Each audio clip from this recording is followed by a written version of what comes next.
सभी को नमस्कार।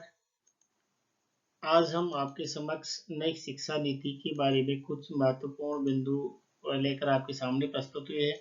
आशा है ये बिंदु आपके लिए महत्वपूर्ण होंगे और ये महत्वपूर्ण क्यों है, क्योंकि ये कुछ ऐसी बातें हैं जो हमें पुरानी शिक्षा नीति से अलग बनाती है।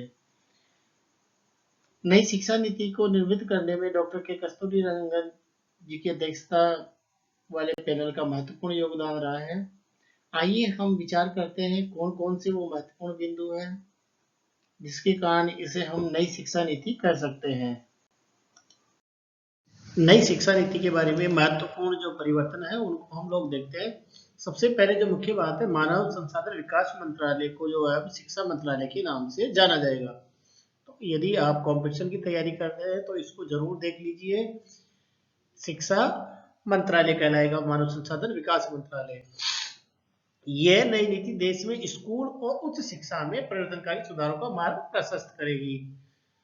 नई नीति का उद्देश्य 2030 तक स्कूली शिक्षा में 100% GER, what is the mean of GER? GER means होता ग्रॉस एनरोलमेंट रेशियो को हासिल करना है अर्थात। और दूसरी मुख्य बात है, इसमें सार्वभौमिकरण का लक्ष्य रखा गया है, अर्थात 2030 तक प्रत्येक जो है, चाहे वो बच्चा हो या बालिका हो, उसको अनिवार्य शिक्षा का प्रावधान किया गया है। और इस लक्ष्य को हासिल करने के लिए 2030 तक का समय निर्धारित किया गया है। न्यू एजुकेशन पॉलिसी में लगभग 2 करोड़ बच्चों को इस मुख्य धारा में लाने का लक्ष्य रखा गया है। और इसकी जो सबसे महत्वपूर्ण नई शिक्षा नीति की विशेषता वो है 15 वर्षीय स्कूली शिक्षा। 5+3 8+3 11+4 15 ईयर्स की जो स्कूली शिक्षा होगी। पहले ये शिक्षा 10+2 12 ईयर्स की हुआ करती थी। तो इसका विभाजन कैसे किया गया? देखिए, 5 ईयर जो है, इन 5 ईयर्स को हम 3+2 में डिवाइड कर सकते हैं। 3+2 3 ईयर्स ये होंगे आंगनबाड़ी या प्री स्कूल जिसको कहेंगे, और पहली बार जो है इसे स्कूल शिक्षा में सम्मिलित किया गया है। और ये जो 2 साल है वो है कक्षा प्रथम और द्वितीय के लिए। तो इस प्रकार अर्ली चाइल्ड एजुकेशन होगी वो 5 ईयर्स की होगी।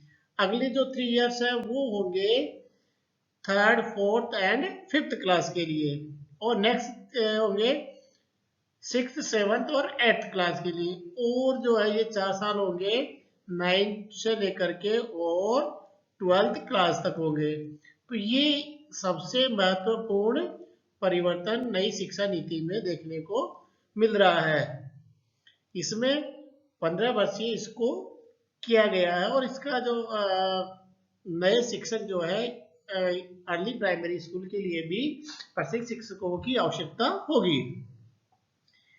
नई शिक्षा नीति इससे पहले 1986 में बनाया गया था और 1992 में इसमें संशोधन किया गया था। तो ये कुछ महत्वपूर्ण बातें जिनको हमें याद रखना चाहिए।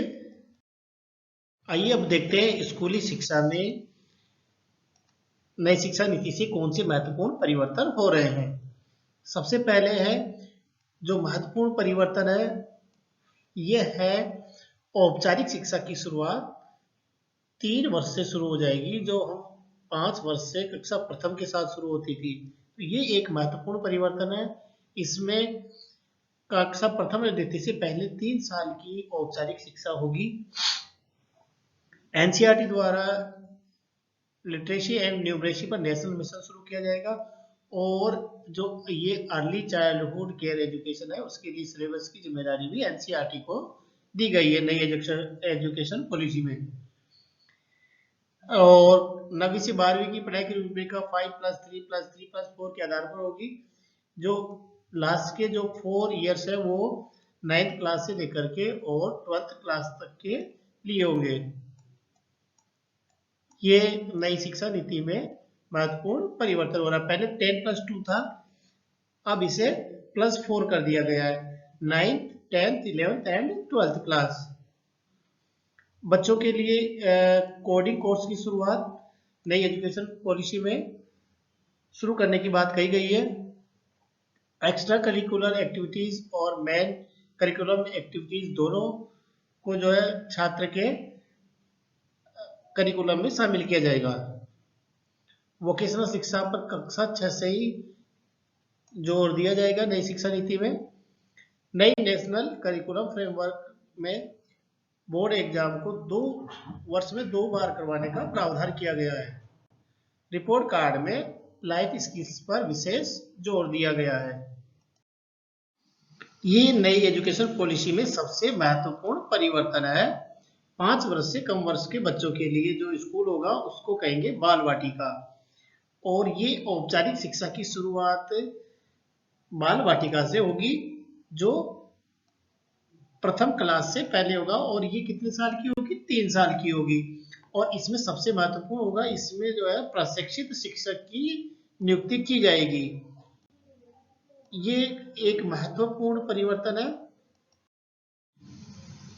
नई शिक्षा नीति में कक्षा 6 के बच्चों के लिए कोडिंग शिक्षा की बात कही गई है, और ये 21वीं सदी के अनुरूप है। एक महत्वपूर्ण परिवर्तन नई शिक्षा नीति हमें दिखा रही है। कोडिंग शिक्षा से क्या तात्पर्य? कक्षा 6 का कोई भी छात्र अपने इंटरेस्ट के अनुसार अपने इंटरेस्टिंग फील्ड में इंटर्नशिप कर सकता है। मैं एक एग्जांपल के द्वारा आपको समझाना चाह रहा हूँ। जैसे मान लीजिए कोई स्टूडेंट है, उसकी रुचि सॉफ्टवेयर बनाने में है, तो स्टूडेंट कक्षा 6 से ही किसी सॉफ्टवेयर कंपनी में इंटर्नशिप कर सकता है, जिससे उसके प्रोफेशनल में क्वालिटी आएगी। या मान लीजिए स्टूडेंट्स की सॉफ्टवेयर में रुचि नहीं होगी, किसी स्टूडेंट की रुचि पेंटिंग में है, तो वो स्टूडेंट कक्षा 6 के साथ ही जो है किसी पेंटर के पास जाकर के अपनी पेंटिंग के कौशल को डेवलप कर सकता है। ये नई शिक्षा नीति का एक महत्वपूर्ण क्रांतिकारी परिवर्तन है। स्कूल लेवल पर वोकेशनल स्टडी पर फोकस किया जाएगा। सबसे ज्यादा फोकस देखिए, ये हमारी जो है नई एजुकेशन पॉलिसी में एक महत्वपूर्ण परिवर्तन जो शो कर रहा है। प्रत्येक बच्चा कम से कम एक वोकेशनल सीखता है और कई और चीजों के संपर्क में आता है। ग्रेड 6 से 8 के दौरान राज्यों और स्थानीय समुदाय द्वारा तय किए गए महत्वपूर्ण व्यवसायिक शिल्प जैसे बढ़ईगिरी, बिजली का काम, धातु का काम, बागवानी, मिट्टी के बर्तन बनाने आदि के नमूना तो 2025 तक स्कूल और उच्च शिक्षा प्रणाली के माध्यम से कम जो है 50% शिक्षार्थियों को व्यवसाय शिक्षा के लिए प्रशिक्षित करने का लक्ष्य रखा गया है। स्थानीय व्यवसायिक विषयों जैसे कि बढ़ई, माली, कुम्हार, कलाकार आदि के साथ ही 6 क्लास से 8 क्लास के बच्चे 10वीं की पढ़ाई के दौरान कुछ समय के लिए जो है 10 दिन का बैकलेस पीरियड भी होगा, और इसमें ये इन लोगों के पास जाकर अपना व्यवसाय सीखने का प्रयास करेंगे। नई एजुकेशन पॉलिसी का ये एक महत्वपूर्ण परिवर्तन छात्रों के लिए 360 डिग्री का एक जो है समग्र रिपोर्ट कार्ड होगा, और इस जो है रिपोर्ट कार्ड में जो है केवल विषयों में उनके द्वारा प्राप्त अंकों के बारे में ही सूचित नहीं करेगा, बल्कि उसके कौशल और अन्य महत्वपूर्ण बिंदुओं के बारे में भी बताएगा। इस 360 रिपोर्ट कार्ड की सबसे महत्वपूर्ण बात क्या है? इसमें जो है छात्र स्वयं भी जो है अपना एनालिसिस करेगा। छात्र के साथ साथ उसके फ्रेंड्स भी उसका एनालिसिस करेंगे, वो भी उसे मार्क्स देंगे। प्लस उसके अलावा जो है टीचर भी जो है स्टूडेंट्स का एनालिसिस करेगा और उसे जो है मार्क्स देगा। तो ये एक मल्टी लेवल हो गया, जहाँ पे जो है उसके जो है एकेडमिक मार्क्स के अलावा ये चीजें भी जो है उसके रिपोर्ट कार्ड में होगी, जो उसके व्यक्तित्व को प्रदर्शित करेगी। नई शिक्षा नीति की महत्वपूर्ण विशेषता जो है ये है बोर्ड एग्जाम को लेकर के, और बोर्ड परीक्षा जो है वर्ष में 2 बार आयोजित कराने का जो है नई शिक्षा नीति में सुझाव दिया गया है। इसमें के 2 उद्देश्य होंगे। एक तो होगा जो इस शिक्षा नीति का होगा, एक तो उद्देश्य और वर्णनात्मक होगी। ये परीक्षा का जो है जैसा मैंने पहले ही बता दिया 2 बार ये आयोजित की जाएगी, और इसमें रटने के बजाय जो है सीखने पर ज्यादा जोर दिया जाएगा। अब हम देखते हैं उच्च शिक्षा में जो है क्या बदलाव आए हैं। उच्च शिक्षा में इसके द्वारा जो महत्वपूर्ण बदलाव आएंगे उसमें होगा, एक तो मल्टीपल एंट्री एंड एग्जिट विकल्प, और ये सबसे जो है नया पॉइंट है और एक महत्वपूर्ण है। इसमें इसका तात्पर्य होता है, कई बार ऐसा होता है कि छात्र जो है ग्रेजुएशन में एडमिशन लेता है, लेकिन किसी कारण से वो अपनी 1 साल की पढ़ाई पूरी कर पाता है या 2 साल ही कर पाता है, 3 साल की पढ़ाई नहीं पूरी कर पाता है, वो अपनी पढ़ाई छोड़ देता है, तो उससे डिग्री नहीं मिलती है। 3 साल की पूर्ण शिक्षा प्राप्त करने के पश्चात ही उसे डिग्री मिलती है, लेकिन नई एजुकेशन पॉलिसी में ऐसा विकल्प किया गया है कि यदि छात्र 1 वर्ष के लिए भी स्टडी करता है तो उससे जो है सर्टिफिकेट दिया जाएगा, 2 वर्ष ही करता है तो उससे जो है अलग डिग्री दी जाएगी, और कंप्लीट करता है तो उसे पूर्ण डिग्री दी जाएगी। 5 साल का कोर्स जो करते हैं उनको एमफिल से छूट होगी, ये भी एक महत्वपूर्ण इसमें परिवर्तन किया गया है। कॉलेजों के एक्रेडिटेशन के आधार पर उनको ऑटोनॉमी मिलेगी। मेंटरिंग के लिए राष्ट्रीय मिशन बनेगा। हायर एजुकेशन के लिए एक ही रेगुलेटर होगा, उसके बारे में अभी आपको आगे बताऊंगा। लीगल एवं मेडिकल एजुकेशन इसमें शामिल नहीं होगी। सरकारी और प्राइवेट शिक्षा के जो मानक होंगे वो समान होंगे।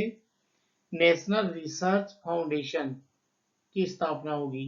देखिए ये इंपॉर्टेंट है, इसको आप को याद रखना चाहिए। ये है नेशनल रिसर्च फाउंडेशन, NRF। शिक्षा में तकनीकी को बढ़ावा, दिव्यांगजनों के लिए शिक्षा में बदलाव किए जाएंगे। और एक जो नया महत्वपूर्ण परिवर्तन हो रहा वो 8 क्षेत्रीय भाषाओं में ई कोर्स शुरू किया जाएगा। ये क्षेत्रीय भाषा हिंदी इंग्लिश के अलावा होगी। और एक महत्वपूर्ण परिवर्तन जो इस पॉलिसी में हम देख रहे हैं हायर लेवल पे, उसमें होगा नेशनल टेस्टिंग एजेंसी NTA विश्वविद्यालयों में प्रवेश के लिए हर साल कम से कम 2 बार कौन कौन से विषयों में, विज्ञान, मानविकी, भाषा, कला और व्यावसायिक विषयों में उच्च गुणवत्ता वाली सामान्य योग्यता परीक्षा, साथ ही विशेष सामान्य विषय परीक्षा की पेशकश करेगी। और जो छात्र जो है मेरिट के आधार पर एडमिशन नहीं ले पाते, वो इस परीक्षा में पार्टिसिपेट करके प्रवेश करने के लिए प्रयास कर सकते हैं। नई शिक्षा में एक महत्वपूर्ण चीज जो हमें देखने को मिल रही है वो है HECI। ये HECI क्या होगी, एक जो है सामान्य नियामक संस्था होगी, और ये नियामक संस्था जो है विश्वविद्यालय स्तरीय शिक्षा के लिए कार्य करेगी। इसमें भारतीय उच्चतर शिक्षा आयोग की स्थापना जो है मेडिकल और कानूनी शिक्षा को छोड़कर पूरे उच्च शिक्षा के लिए जो है अतिव्यापी क्षेत्रीय निकाय के रूप में काम करेगी। इसमें मेडिकल और कानूनी के लिए अलग से प्रावधान किया जाएगा। इन दोनों को HECI नहीं देखेगी। HECI के पास 4 स्वतंत्र कार्य क्षेत्र होंगे, जिसमें पहला होगा नियमन के लिए क्या होगा, NHERC,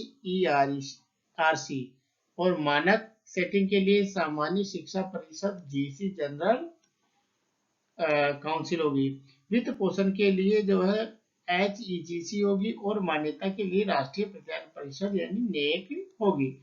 इनमें से कुछ संस्थाएं अभी भी हमारी जो है वर्तमान एजुकेशन में है, और कुछ जो है नई संस्थाएं हमारे सामने नई एजुकेशन पॉलिसी में देखने को मिल रही है।